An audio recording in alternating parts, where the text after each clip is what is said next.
Hello and welcome to this week's preview of NewsNow magazine, where we talk about some of the big stories of the week.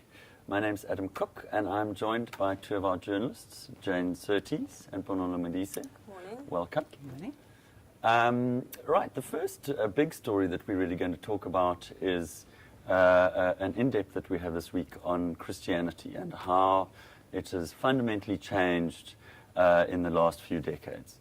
What we've seen essentially is a shift from it's a traditional power base in Europe and North America to increasing numbers of Christians in Africa, and particularly sub-Saharan Africa.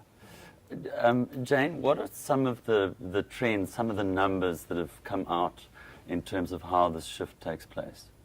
Well, I think the point is that Christianity is not in itself declining, but it is shifting geographically. Europe and North America, that were originally the cradle of Christendom at the turn of the last century, are now, well, they were originally home to 93% of the world's Christians. Now that figure has shrunk to 63%, and it's expected to shrink to 25% by 2050. So that is quite a decline. We hear constantly about how society in Europe and North America is becoming more and more secular. Some people say that the church is out of touch with modern times, and I think if you look back to the 60s were all about freedom, the 80s were all about hardcore capitalism and the individual. And so I think they have a point there. And others say that perhaps the West doesn't need the church anymore. They're not struggling for survival as they were in the past. Why has there been this huge uptake of Christianity here?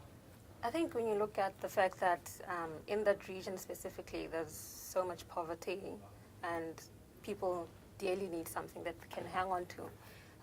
The church's message of hope and revival and renewal gives them a sense that it's not all over, they can still make something out of life. So, of course, as usual, there'll always be people that, make the money and run with it. So there's been a boom of a lot of priests in Nigeria, Ghana, and places like that where they've come up with Pentecostal churches, and they've basically been coining it on people's hopes. Also, it's not just a religion of the poor. It is also, there are also growing numbers of middle-class sub-Saharan Africans joining a number of these churches. But let's move on to our next story, which was about a big story of the past few days was Nelson Mandela's health.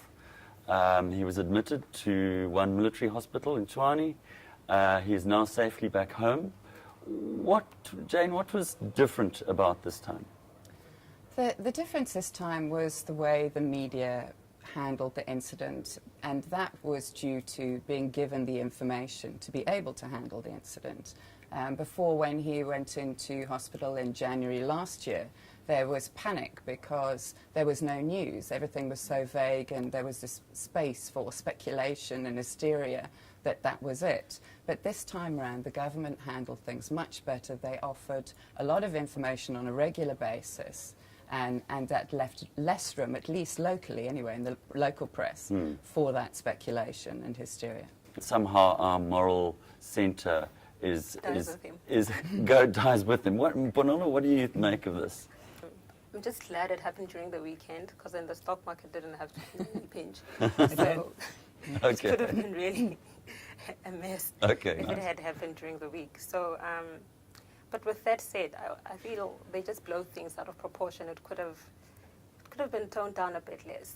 Yes, he's sick. Everyone knew he was sick, but there was no reason to panic. I don't believe. Okay, thank you. And then our last story is on sugar daddies.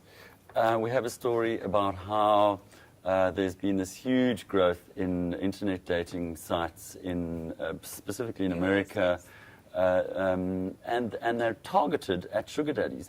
In the US, over the past 2 to 5 years, there's been like a real huge increase in the number of dating websites. They say that it now accounts for about 700 million of the US economy, or it contributes that much, which is a big deal, considering it's something that people still frown on, the fact that you're dating on the internet. But it's a it's big business because sugar daddy sites, as they're called, account for 10% of the 700 million. So just basically hooking up people who are younger and older. One will provide you with financial security. The other will, who knows, maybe give you some sugar. Okay. Yeah, but that's how it works, and it's become really big business. Well, we went out onto the streets to find out what some of you think about sugar daddies, and that's all we have time for today. Thanks very much. Would I date a sugar daddy? No, probably not, but I have nothing against men with money. So that's a bit of a tricky question, but I'd have to go with no. I don't think I'd feel like I was really living my own life. Okay, yes, I would date the sugar daddy because you can get what you want, and then I will date the sugar daddy. The reason why is because that I'm young and I would like to enjoy my life as a young person. Yeah. Yes. Yes, I would. Why would you? Because it's gonna give me what I want, but I know he'll want something in return, right? I'll make sure that I run with it. Yeah.